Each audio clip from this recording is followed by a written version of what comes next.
말씀 나누겠습니다. 오늘 말씀의 제목은 분별입니다.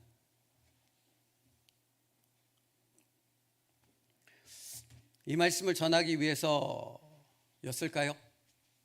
이번 한 주는 분별에 대해서, 그러니까 말씀 때문에 분별이라는 그 뜻을 의미하는 것을 넘어서 제 삶 속에서 분별이라는 것이 얼마나 중요한가 하는 부분을 정말 한 주간 내내 묵상할 수 있는 시간이었습니다. 여러분, 누군가 여러분의 지인 중에 또는 사랑하는 가족 중에 무언가를 시작했습니다. 근데 그게 망할 일입니다. 그럼 말리겠습니까? 안 말리겠습니까? 남이면 안 말리죠. 나와 상관없는 사람이면 그냥 두죠. 망하거나 말거나 얘기를 해도 듣지도 않을 텐데요. 근데 여러분, 사랑하는 사람이면, 정말로 아끼는 사람이면 모든 수단과 방법을 들이지 않고 말리지 않겠습니까? 그게 맞지요. 그게 사랑한다는 증거겠지요. 그런데 여러분, 아무리 사랑하는 마음으로 아무리 모든 방법을 다 동원해서 말리고 또 말려도 듣지 않으면 어떻게 되는 것입니까? 망하는 거죠. 어떻게 하겠습니까? 이번 주간에 그런 일들이 있었습니다. 시간을 내고 기도를 하고 열심을 다해 만류했음에도 불구하고 끝까지 고집을 포기하지 않더라고요. 여러분, 그래서 분별이란 너무나 중요한 것이구나 하는 것을 다시 한번 깨달을 수 있었습니다. 여러분, 분별하지 못하면, 어제 이제 말씀을 마치고 이제 조금 늦은 시간에 집으로 귀가했습니다. 근데 이제 저기 길동사거리에서 이렇게 큰 길로 가거든요. 큰 길로 가는데 분명히 신호등이 자동차가 갈 수 있는 파란불이 딱 켜져 있습니다. 근데 저쪽 끝에서부터 시커먼 그림자가 하나 이렇게 걸어와요. 큰 길 있잖아요. 지금 길동사거리 큰 길. 왕복 한 8차선 되나요? 엄청 길잖아요. 저쪽 반대편 차선에부터 뭔가가 이렇게 걸어와요. 그러니까 어떤 청년이 걸어옵니다. 근데 술을 먹은 것 같지도 않아요. 근데 그 청년이 어떻게, 분명히 차가 다니는 파란 신호인데 어떻게 걸어오냐면 핸드폰을 이렇게 보면서 걸어옵니다. 이쪽에서 분명히 차가 오고 있는데 전혀 상관 안 해요. 빵을 하든 쌍라이트를 켜든 말든 상관 안 해요. 그래서 가만히 제가 천천히 가면서 봤어요. 제가 올 때까지 오나. 오더라고요, 천천히. 그래서 제가 분명히 라이트를 켜고 가는데도 이렇게 걸어가요. 핸드폰만 보면서. 차는 전혀 신경 안 쓰더라고요. 마치 이런 태도였습니다. 치려면 쳐. 난 상관없어. 여러분, 극단적인 비유입니다만 사람이 분별하지 못하면 그렇게 어리석은 행동을 하면서도, 핸드폰 보는 게 뭐가 귀합니까? 자기 생명보다 귀합니까? 자기 가족보다 귀합니까? 그 아무것도 아닌 일을 포기하지 못함으로 그렇게 무분별한 행동을 하는 것 아니겠습니까? 근데 여러분, 우리 일상의 삶에서 분별하지 못함으로 실패하고 망하는 경우가 얼마나 많은지 모릅니다. 그렇죠? 오늘 분별이라는 말씀을 통해 하나님의 분별력을 얻을 수 있는 저와 여러분 될 수 있기를 축복합니다. 지난주 이스라엘 백성이 하나님 앞에 모여 제비뽑기를 행했다고 말씀드렸습니다. 이것의 목적은 그들 중 일부를 불안한 예루살렘 성에 남겨두기 위해서입니다. 여러분, 제비를 뽑았다라는 것은 누구도 맡기 싫어하는 어떤 일을 떠맡기기 위해 누군가 한 사람을 뽑았다라는 것. 누구도 감당하기 싫어하는데 그렇기 때문에 누군가를 임의로 뽑아서 그 사람을 남겼다는 의미입니까? 아닙니다. 느헤미야 11장에 기록된 제비뽑기는 그런 제비뽑기가 아닙니다. 10의 10 모두가 다 하나님의 뜻 앞에 순종하길 원했고, 그 중에서 예루살렘 성을 특별히 사명을 감당해야 될 10분의 1을 제비뽑기를 통해서 뽑은 것입니다. 그게 지난주 살펴봤던 거예요. 그래서 2절로 넘어가면 자원에서 예루살렘에 남았던 사람들이 있었다고 말씀을 드렸잖아요. 그리고 모든 사람이 그들을 축복했다고 말씀드렸잖아요. 그러니까 그들 모두가 예루살렘 성에 남기를 원했던 것입니다. 그러니까 그 원하는 마음 중에 10분의 1을 뽑기 위해서 제비 뽑기를 통해서 하나님의 뜻을 이루려 했던 것입니다. 말씀을 묵상하다 보니 제비 뽑기라는 단어가 생각났을 때 우리 교회 처음 시작할 때 일이 생각이 났습니다.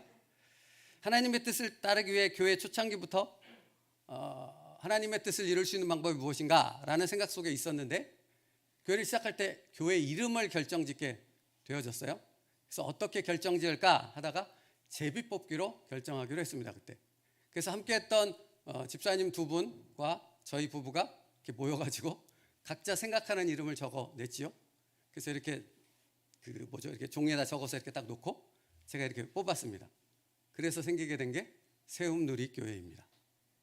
세움은 하나님의 말씀 안에서 신실한 하나님의 일꾼들로 세워지자는 것이고, 세움에서 끝나지 말고 하나님의 은혜와 복을 누리는 삶을 살아가자 하는 의미에서 세움누리가 되어졌습니다. 여러분, 그냥 제가 임의로 정할 수도 있잖아요. 제가 생각했던 교회 이름은 전에도 한번 말씀드렸지만 제가 적었던 이름은 행복한 교회였습니다. 잘리길 잘했죠. 하나님의 뜻이 아니었던 거예요.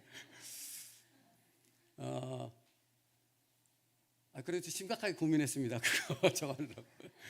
어쨌든 하나님의 뜻은 세움누리교회라는 이름을 갖는 것이었습니다. 근데 여러분, 제가 정할 수도 있었지만 그렇게 하지 않고 제비를 뽑았던 것은 교회의 시작에서부터, 조그만 일에서부터 하나님의 뜻대로 순종하는 교회가 되길 원하는 이유 때문이었습니다. 시작이 그렇다면 그 과정과 끝도 끝까지 하나님의 뜻을 이루는 교회가 될 수 있다라는 그 믿음 때문에 제비뽑기를 통해 교회 이름을 선정했던 것입니다. 여러분, 오늘 본문의 이스라엘 백성들의 제비뽑기도 같은 마음이었다는 것입니다. 이제 새롭게 예루살렘 성이 회복되어지고 하나님의 믿음의 공동체가 세워지는데, 이 새롭게 세워진 하나님의 백성의 공동체는 하나님의 뜻을 이루는 공동체가 되길 원하는 것입니다. 그래서 그 시작, 그 과정, 그 모든 것이 하나님의 뜻을 깨닫고 그 뜻을 이룰 수 있는 하나님의 역사가 되기를 간절히 바랬던 것입니다. 그래서 제비를 뽑아 10의 10 중에 10의 1을 남기려 했던 것입니다. 그런데 여러분, 지난주에도 살펴봤던 것처럼 10의 1이 남았습니다. 자원하는 사람들이 남았습니다. 그러나 이런 선택은 쉬운 것이었습니까? 쉽지 않은 것이었습니까? 쉽지 않은 것이라 말씀드렸어요. 왜냐하면 예루살렘 성은 굉장히 불안한 상태에 있었기 때문입니다. 치안도 제대로 형성되지 않았고 시장 경제도 형성되지 않았고 그 무엇 하나 제대로 갖추어지지 않았던 것이 예루살렘 성입니다. 예전에 다윗 왕과 솔로몬 시대에 비한다면 초라하기 그지없는 성에 불과했던 것입니다. 그런데 말씀드렸던 것처럼 한 사람이 남는 것이 아니라 지금 느헤미야 11장에 기록된 그들의 명단 속의 특징은 한 가문 전체가 남았다라는 것이죠. 그러니까 여러분, 예루살렘 성에 남는다라는 것은 좀 극단적으로 생각했을 때 이런 것이 되는 것 아니겠습니까? 예루살렘 성에 적들이 쳐들어오면 한 가문 전체가 싸그리 몰살할 수 있다는 의미도 되는 것입니다. 여러분, 지금도 가문이 중요하지만 느헤미야가 기록될 그 당시의 가문은 지금에 비교할 거가 아닌 것이죠. 근데 한 가문 전체가 몰살할 수 있는 순종의 결단이었습니다. 쉬웠겠습니까? 그렇지 않았다는 것입니다. 여러분, 우리의 삶도 사실은 이런 부분이 있지 않습니까? 여러분, 왜 순종하지 않으십니까? 왜 믿음으로 순종하지 않으시냐고요? 때로는 하나님의 뜻을 알잖아요. 그렇죠? 근데 순종하지 않습니다. 왜입니까? 하나님의 뜻대로 순종하면 꼭 망해버릴 것 같습니다. 뭔가 안 될 것 같습니다. 그리고 가장 중요한 건 뭔지 아세요? 내 뜻대로 안 될 것이 뻔하니까요. 그래서 타협합니다. 그래서 자꾸만 합리화 시키는 것이죠. 한 가지 예를 들어볼까요? 남유다가 아직 멸망하기 전에 아수르의 수십만 대군이 쳐들어왔습니다. 무엇 해야 할까요? 여러분이 남유다 백성들입니다. 수십만 아수르 대군이 쳐들어온다는 소식이 들렸습니다. 이제 며칠이면 도착한대요. 뭐 해야 합니까? 도망을 가든지 아니면 싸울 대비를 하든지 뭔가의 대책을 세워야 되지 않겠습니까? 그냥 넋놓고 있으면 죽는 것밖에는 다른 게 없지 않습니까? 근데 히스기야 왕을 비롯해서 남유다 백성들이 뭐 했습니까? 기도했습니다. 여러분, 아수르 수십만 대군이 쳐들어오는데 뭐만 했다고요? 기도했습니다. 세상 사람들은 그들을 보며 뭐라고 했을까요? 미쳤군 그러지 않았겠습니까? 비웃었지 않았겠습니까? 여러분, 왜 순종하지 않습니까? 이와 같은 겁니다. 수십만 대군이 쳐들어오는데 성전에 들어가 기도하고 있는 겁니다. 이해가 되십니까? 우리는 이해가 되죠. 그죠? 근데 믿음의 세계에 들어오지 않은 사람들은 이해할 수 없는 행동입니다. 그래서 순종할 수 없는 겁니다. 사실 우리가 순종하지 못하는 이유는 우리가 믿음 안에 있으면 순종이 되어져요. 말씀 안에 있으면 순종이 되어져요. 그런데 말씀을 벗어나면 우리도 똑같이 세상적인 관점에 세상적인 기준으로 생각하니까 순종이 될 수가 없는 겁니다. 믿음으로 순종해야 한다는 걸 알면서도 순종하지 못하는 이유가 바로 거기에 있는 것입니다. 여러분, 제비뽑아 남게 된 사람들 역시 순종해서 결단해야 되는 시간이 분명히 있었을 것입니다. 그런데 그들은 가문이 몰살할 수 있음에도 하나님의 말씀 앞에, 하나님의 뜻 앞에 순종했다라는 것입니다. 여러분, 그렇다면 이들이 이렇게 가문의 전체의 모든 것을 걸고 순종했다라는 사실은, 순종했다라는 것은 그들 가운데 분별하는 능력이 있었다는 얘기가 될까요? 없었다는 얘기가 될까요? 그렇죠?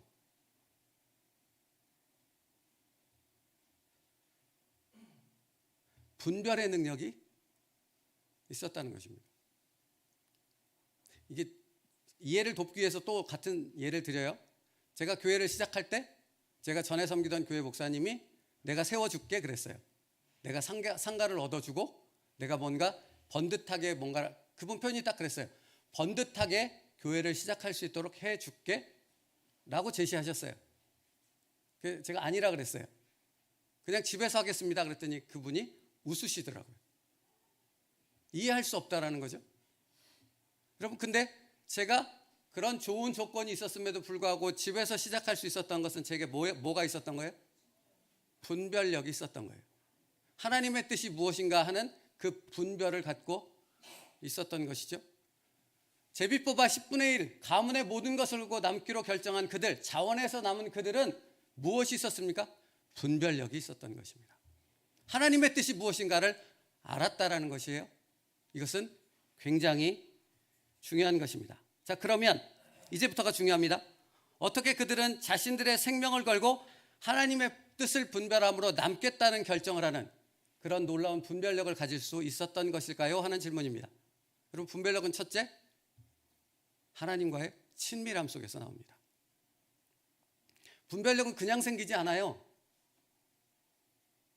여러분, 신앙생활 오래 한다고 분별력이 생기던가요? 아니요, 그렇지 않아요. 신앙생활 오래 했는데 분별력을 안 가지고 있는 사람처럼 무지한 사람이 없습니다. 오래 했으니까 뭔가 안다 얘기해요. 근데 죄다 틀렸어요. 하나님의 뜻과는 하나도 안 맞아요. 그러니까 장례 찬송하면 장례식 난다는 헛소리나 하죠.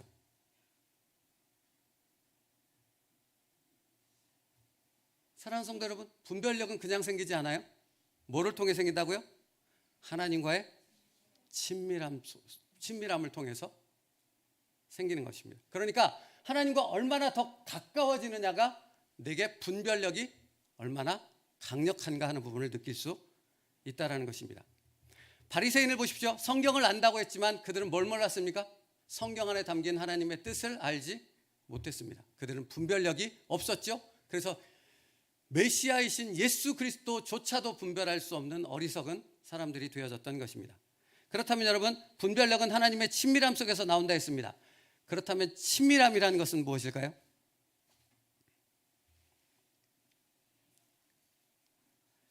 이걸 어떻게 설명할까 고민을 수없이 했거든요. 근데 한 단어가 떠올랐습니다. 여러분, 혹시 찐친이라는 말 아세요?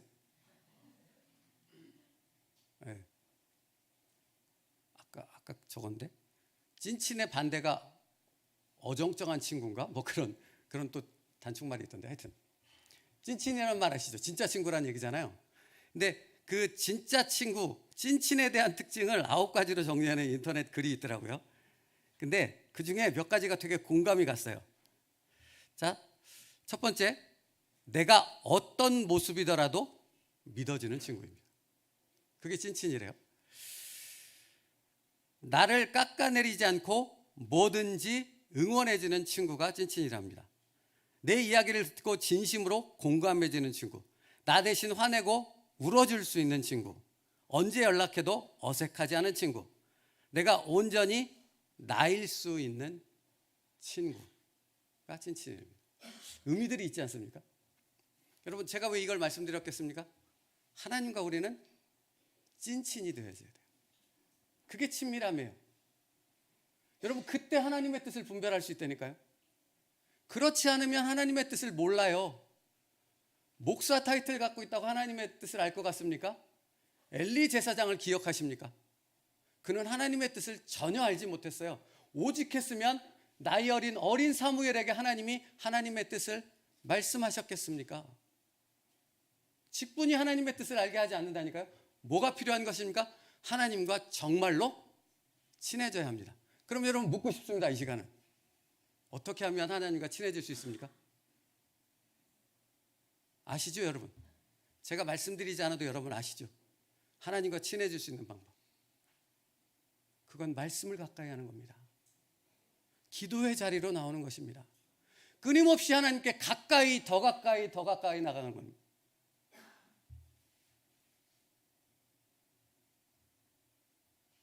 제가 어떤 분과 가까워지길 원한다면, 제가 그분과 마음을 나누는 사이가 되길 원한다면 무엇부터 해야 됩니까?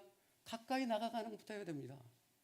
그분을 이해하려고 애를 써야 되는 것입니다. 여러분, 하나님과 찐친이 되기 위해서는 하나님께 날마다 가까이 나아가야 되고, 하나님의 뜻을 이해하기 위해, 하나님의 마음을 이해하기 위해, 하나님이 무엇을 하기 원하는지 그것을 알기 위해 계속해서 힘쓰고 애써야 한다는 것입니다. 그렇죠?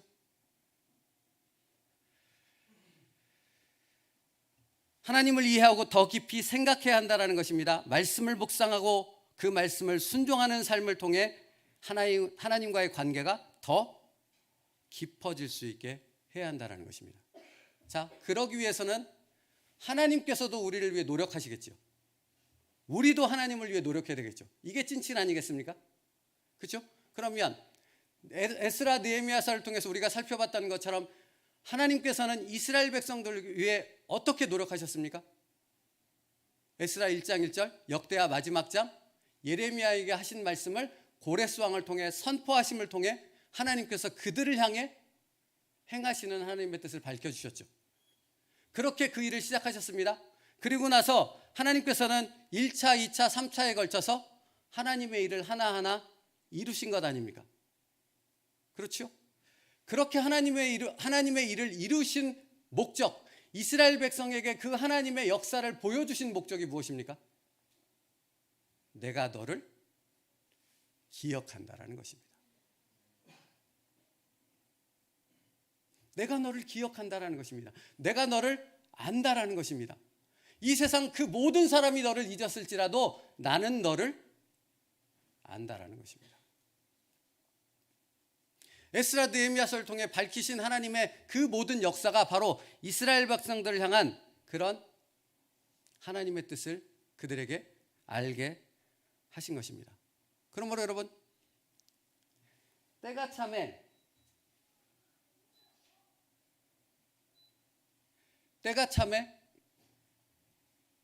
하나님의 말씀대로 하나하나 이루어진다는 것은 단순히 그것을 통한 하나님의 응답과 역사를 보여주시기 위한 것이 아니라 하나님과의 나의 관계가 친밀해지게 하기 위한 하나님의 계획이 담겨 있다는 것입니다. 근데 여러분, 여기에 한 가지 주목해야 될 부분이 있습니다. 하나님이 우리와 친밀한 관계를 만드는 일에 있어 우리가 좋고 즐거워하는 일만 있을까요? 그렇지 않습니다. 괴롭고 때론 힘든 일도 있습니다. 내가 싫어하는 일도 있을 것입니다. 그러나 하나님과의 친밀함의 관계를 맺는 것이 그 목적이 있다는 것을 알면 그것을 통해 하나님과 더 깊어질 수 있는 것입니다. 그리고 하나님과 깊어지면 하나님의 뜻을 분별하는 하나님의 친구가 될 수 있는 것입니다. 하나님의 뜻을 분별했던 사람들의 공통점이 있더라고요. 그래서 그걸 하나 찾아왔습니다. 출애굽기 33장 11절 말씀인데요. 사람이 그 친구와 이야기함 같이 여호와께서는 모세와 대면하여 말씀하시며 라고 말씀합니다.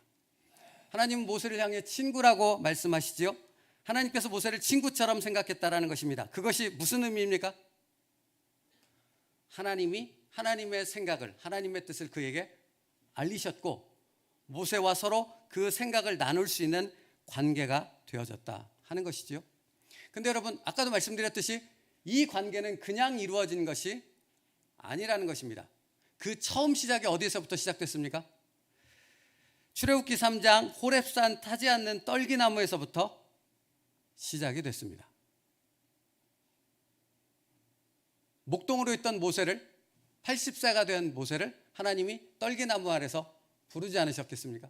여러분, 그가 본 것은 무엇입니까? 기적이었습니다. 나무가 활활 타는데 나무는 안 타고 불은 계속 살아있는 것이죠. 거기서부터 그가 무엇을 들었습니까? 하나님의 음성을 듣습니다. 그리고 하나님의 계획을 듣습니다. 내가 너를 통해 애굽 땅에서 이스라엘 백성들을 끄집어 내리라는 하나님의 계획을 듣죠. 이게 찐친의 관계예요. 하나님을 알고 하나님과 친밀해지고 하나님의 뜻을 깨달음으로 그에게 분별력이 생기기 시작했던 것입니다. 여러분, 또 한 사람이 있습니다. 사무엘하 7장 다윗이라는 사람입니다. 사무엘하 7장에는 무엇이 기록되어 있는가? 하나님의 성전을 건축하겠다는 다윗의 결심이 기록되어 있습니다. 그런데 여러분도 아시다시피 다윗이 하나님 앞에 성전을 건축하겠습니다 했을 때 하나님이 예스라고 했습니까? 노라고 했습니까? 노라고 했습니다. 여러분, 이건 시험 들 일입니까? 기뻐 찬양할 일입니까? 여러분의 관점에서 말씀해 주시길 바랍니다. 시험 들 일이죠. 아니, 보십시오. 제가 뭔가가 있어요. 그래서 하나님 앞에 성전을 건축해 올리겠다고, 그래서 열심히 준비하고 모든 것을, 다윗은 모든 걸 준비했어요. 사실 성전을 건축하기엔 제반 모든 준비는 솔로몬 왕이 한 게 아니라 다윗이 다 했어요. 솔로몬은 그저 지은 것뿐이죠. 그러니까 모든 준비를 다 했어요. 얼마나 열심히 했겠습니까? 다 준비하며 하나님 앞에 성전을 짓겠습니다, 하나님의 집을 짓겠습니다 했더니 돌아온 대답이 No.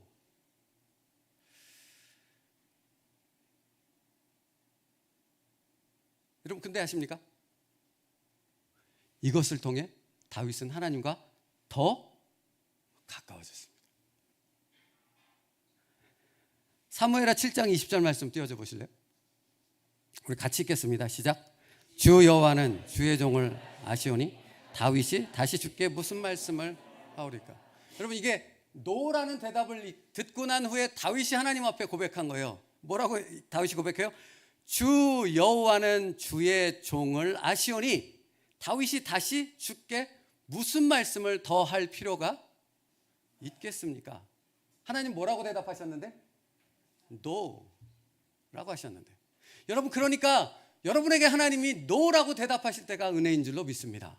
그때가 하나님과 더 가까워질 때라고요. 그때 시험에 들어서 뛰쳐나가지 말고, 그때 시험에 들어서 말씀과 기도의 자리를 포기하고 다른 데로 도망가지 말고 더 하나님께로 나오면 다윗처럼 더 깊은 하나님과의 친밀함 속으로 들어갈 수 있는 하나님의 사람이 되어질 줄로 믿습니다.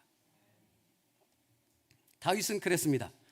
그래서 하나님의 뜻을 분별하는, 하나님이 기뻐하시는 왕 다윗이 될 수 있었던 것입니다.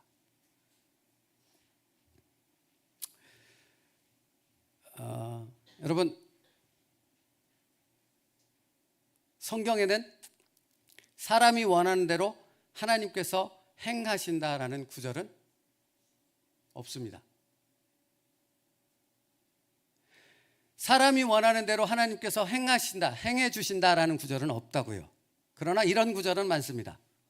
수도 없습니다. 하나님은 당신의 뜻대로 행하신다. 그러므로 그 하나님을 받아들일 때 하나님과의 친밀한 관계 속으로 들어갈 수 있는 겁니다. 하나님을 받아들이는 겁니다. 그 하나님을 인정하는 것입니다. 그 하나님을 내 안에 모셔드리는 것입니다. 웨이메이커라는 찬양을 자주 듣지요, 저희가. 그 찬양의 가사 중에 이런 내용이 있습니다. My God, that is who you are.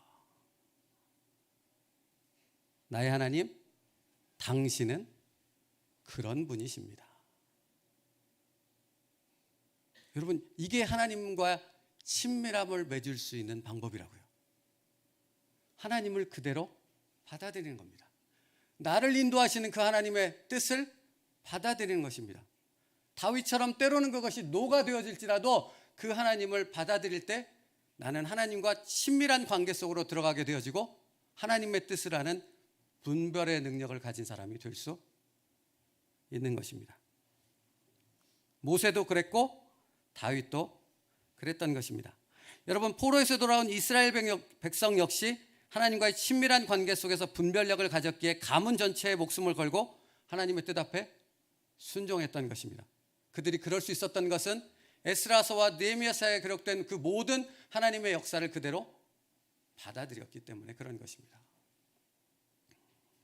그러므로 여러분, 친밀한 관계를 하나님이 하나님 되심을 나타내실 때 그분을 내 안에 받아들임으로 하나님과의 친밀한 관계를 맺어갈 수 있는 저와 여러분 될 수 있기를 바랍니다. 그리고 그것을 통해 분별의 능력을 갖게 되는 우리들 될 수 있기를 축복합니다. 자, 이것이 하나님께서 하나님의 행하심을 통해 우리와 친밀한 관계를 맺어가는 방법이라면 이제 우리가 하나님께 행해야 될 일이 있다는 것입니다. 그것은 무엇입니까? 하나님과의 관계를 우리 삶의 최우선에 두어야 한다는 것입니다. 앞서 말씀드렸던 것처럼 하나님께서 친밀함을 위해 노력하신 것이라면 이제 우리가 하나님과의 친밀함을 위해 노력해야 한다는 것입니다. 그것은 무엇인가? 하나님의 말씀을 묵상하는 것을 삶의 최우선에 두어야 한다는 것입니다. 하나님과 1대1로 만나는 시간을 우리 삶의 가장 우선순위에 두어야 한다는 것입니다. 그것을 통해 특별한 친밀함 속으로 들어갈 수 있는 것입니다. 여러분, 부부 사이는 다른 사람들과의 관계와는 다르지요? 왜 그렇죠?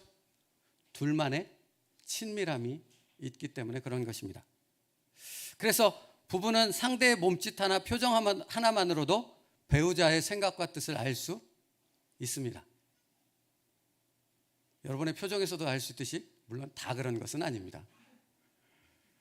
못할 때도 있죠. 그러나 적어도 다른 사람의 관계보다는 부부의 관계가 훨씬 더 그 표정과 행동을 통해 그 뜻을 알아낼 수 있는 것이죠. 왜냐하면 둘만이 더 친밀한 관계를 맺고 있기 때문에 그런 것입니다. 그러니까 부부관계는 더 가깝고 가까워질 수 있도록 더 친밀해질 수 있게 되는 거죠. 여러분, 근데 성경은 주님을 신랑이라고 하고 우리를 신부라고 말한다는 것입니다. 친밀해야 한다는 것이죠. 특별해야 한다는 것입니다. 우리가 부부관계를 더 친밀하게 맺어가듯이 우리가 주님을 향해 더 깊이 노력해야 한다는 것입니다. 그런데 그 주님과의 성도 관계를 통해 하나님과의 관계를 더 깊이 하기 위해서는 하나님과의 관계를 가장 최우선에 둘 때 우리는 친밀함 속으로 들어갈 수 있다는 것입니다. 그래서 시편 46편 10절 말씀 한번 같이 읽겠습니다. 시편 46편 10절이요. 같이 읽겠습니다. 시작. 너희는 잠깐 손을 멈추고 내가 하나님인 줄 알아라. 뭘 멈춰야 됩니까? 우리의 생각을 멈춰야 됩니다. 우리의 손을 멈춰야 됩니다. 그건 왜 그런 거죠? 하나님께만 집중하기 위해서입니다. 그럴 때 분별력이 생긴다고요. 하나님께만 집중할 때 여러분에게 분별력이 생긴다고요. 돈과 하나님을 겸하여 섬길 수 있노라? 없습니다. 하나님의 뜻을 알 수 없는가요? 우상과 하나님을 겸하여 섬길 수 있습니까? 아니요. 그러면 하나님을 전혀 알지 못하는 것입니다. 여러분의 마음이 무언가로 나눠지기 시작하면 하나님의 뜻을 알지 못하게 되는 것입니다. 여러분, 하나님의 뜻을 모르면서도 멈추지 않고 달려가는 사람들이 많습니다. 특별히 사역자들이 그런 사람들이 많습니다. 하나님의 뜻은 모르는데 무조건 달려갑니다. 무조건 전진합니다. 무슨 의미가 있을까요, 그게? 바쁘다는 이유로 하나님과의 관계가 최우선이 되어야 되는데 하나님을 만나는 일을 갖지 못합니다. 모든 것을 멈추고 내 앞에 나오라고 말씀하시는 그 하나님의 음성을 듣지 못합니다. 바쁘니까, 해야 할 일이 많으니까.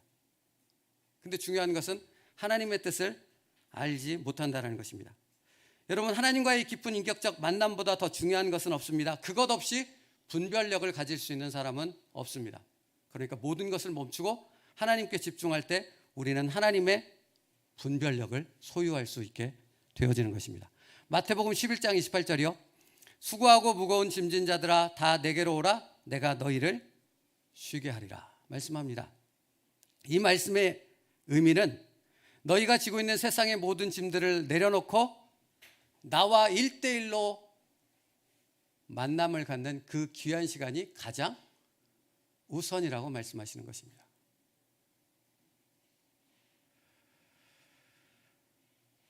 여러분, 사람들이 하나님과의 관계를 최우선에 두지 않는 가장 근본적인 이유가 무엇입니까?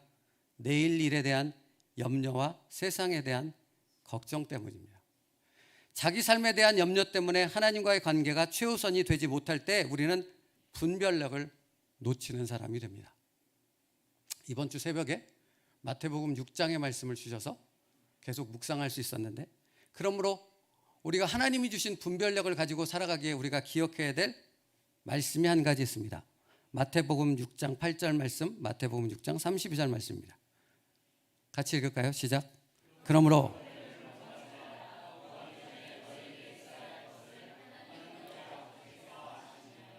32절이요. 시작. 이는 다 이방인들이 구하는 것이라 너희 하늘 아버지께서 이 모든 것이 너희에게 있어야 할 줄 아시는. 아멘. 여러분 보십시오. 이 말씀의 핵심은 무엇입니까? 하나님은 아신다라는 것입니다. 하나님께 집중할 때 하나님이 우리의 모든 것을 아신다는 것을 우리가 깨달을 수 있어요. 그러면 분별력이 생겨요. 여러분, 왜 분별력이 생기지 못하고 왜 하나님께 집중하지 못한다고 했습니까? 세상의 염려, 내일에 대한 염려, 자신의 삶에 대한 염려 때문이라 그랬잖아요. 근데 염려는 내가 몰아낸다고 몰아내지나요? 안 되잖아요. 끊임없이 여기 있잖아요. 그걸 몰아내는 방법은 모든 것을 하나님이 아신다는 믿음 가운데 들어갈 때 염려는 여기서 떠나가요. 그리고 분별력이 생긴다고요. 여러분, 지금 밖에 저한테 빚을 받으러 온 어떤 사람이 저 문 앞에 서 있다고 해보죠. 그럼 제가 설교를 하면서 신경이 쓰이겠습니까? 안 쓰이겠습니까? 안 쓰이지 않겠습니까? 그래서 집중하지 못하지 않겠습니까? 근데 저 사람에게 대해서 집중하지 않는 것은 하나님이 이 모든 상황을 아시니 하나님께서 책임지시다 하는 믿음 가운데 있다면 문 앞에 있어도 그것을 의식하지 않고 하나님의 말씀 가운데만 집중할 수 있지 않겠습니까? 우리의 삶이 마찬가지입니다. 여러분 늘 쫓기잖아요. 무언가 바쁘잖아요. 무언가 내 마음을 하나님께 집중하는 것 외에 다른 것으로 끄집어 당기는 그 무엇들이 항상 가득하잖아요. 시험에 들 일이.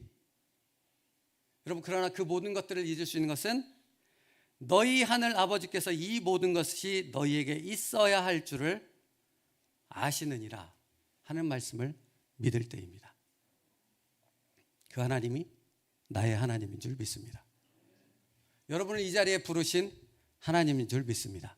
그러므로 여러분, 모든 것을 아시는 하나님 앞에 다 맡길 수 있는 저와 여러분 될 수 있기를 축복합니다. 거기서부터 분별력이 시작됩니다. 그러면 하나님의 뜻이 보여요. 나를 향한 하나님의 손길이 보여요. 나를 향한 하나님의 역사가 시작되는 줄 믿습니다. 이 축복과 은혜가 저와 여러분의 삶에 가득하기를 간절히 바랍니다. 기도하겠습니다. 너희 하늘 아버지께서 이 모든 것이 너희에게 있어야 할 줄을 아시느니라. 살아계신 하나님, 이 말씀을 내 마음에 담아둠으로 하나님께 집중하는 모든 것을 방해하는 염려와 걱정을 내 마음에서 쫓아낼 수 있게 하여 주시옵소서. 오직 하나님께만 집중함으로 하나님과의 친밀한 관계를 통해 분별력을 얻게 하시고 이 분별력이 우리의 이 땅 살아가는 우리의 삶 가운데 하나님의 역사로 이어지게 하여 주시옵소서. 예수님의 이름으로 기도 올리옵나이다. 아멘.